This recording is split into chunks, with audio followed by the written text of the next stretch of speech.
رب اشرح لي صدري ويسر لي أمري واحلل عقدة من لساني يفقهوا قولي. Bismillah. Okay friends, in this section we can talk about the ascending tracts, ascending tracts, and the tracts are, these are the collections of axon bundles in the central nervous system with common origin and common termination. And the ascending means we know we receive sensory input from the environment. I am drawing the brain and the pons and medulla and the spinal cord and the cerebellum, and here I am drawing muscle and the skin. We have receptors, and these receptors carry sensory input to the brain, and this is known as ascending, or we can say upward direction. The impulses carry to the central nervous system towards the central nervous system is known as ascending. So the objectives are, at the end of class you should know the tracts of spinal cord and brainstem. Posterior column. Posterior column means it is a white matter part in the dorsal region. Here I am drawing the gray matter. In spinal cord it locates in the center. This is the ventral and dorsal gray matter. Here is the white matter.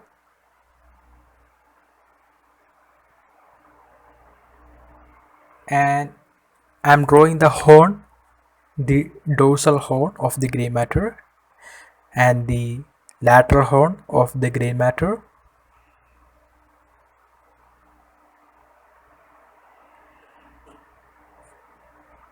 I am drawing the ventral or anterior horn of the gray matter. So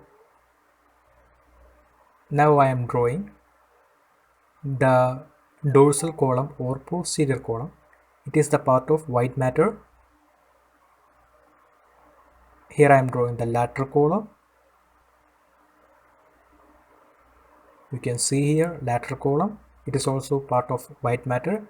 White matter is nothing but the collections of axons, myelinated axons, and gray matter is nothing but the neurons, neuron cell bodies.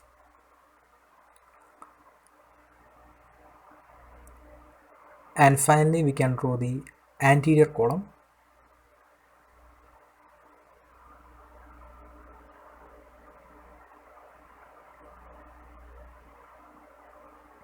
So the bundle of axon which have common origin and common termination in the white matter is known as tract.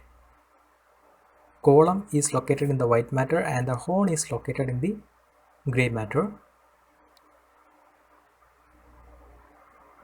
And the origin, we talk about its origin of tract and its distribution to various regions.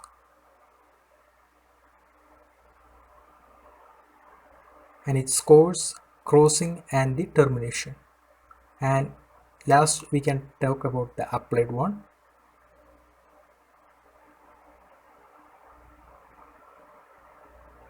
So in the spinal cord, here is the cross section of the spinal cord. This is the dorsal and here is the ventral region of the spinal cord. Ventral horn and the lateral horn and the dorsal horn, you can see here.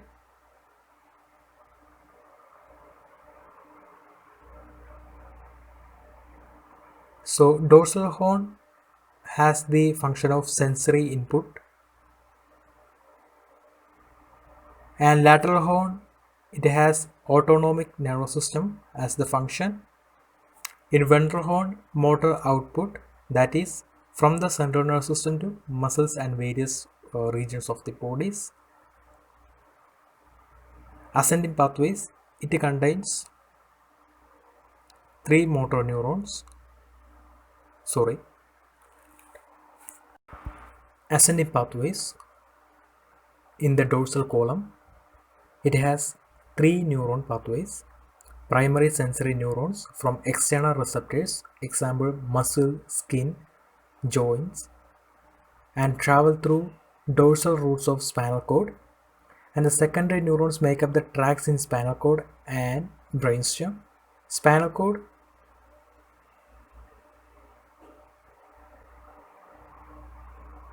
second order neurons of spinal cord locates it's for specific for spinothalamic tract, and second order neurons for brainstem in dorsal column pathway, and tertiary neurons from thalamus to primary sensory cortex and travel through internal capsule.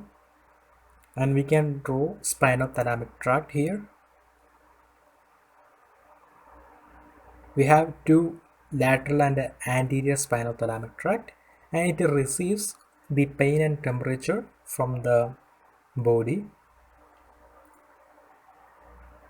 So here I draw the central nervous system, and I am taking a cross section of the spinal cord.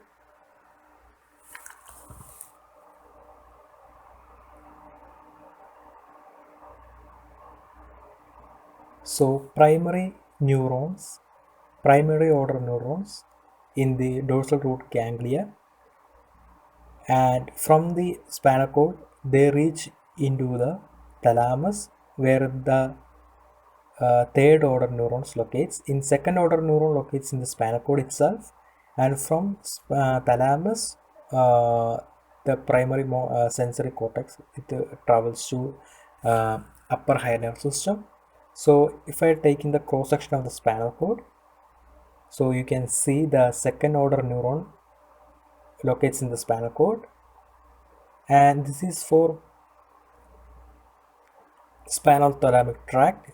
They cross over in the spinal cord, and in the lateral column they ascend to the thalamus where the tertiary order neurons are located, and this third order neuron is going to the cortex of brain through internal capsule. Here I am drawing the internal capsule. Internal capsule have posterior limb, the genu and the anterior limb, and it is nothing but a collection of tract, and you can see these fibers get ascend into the cerebral cortex, and finally they reach into the primary sensory cortex area where the posterior central gyrus locates in the parietal lobe,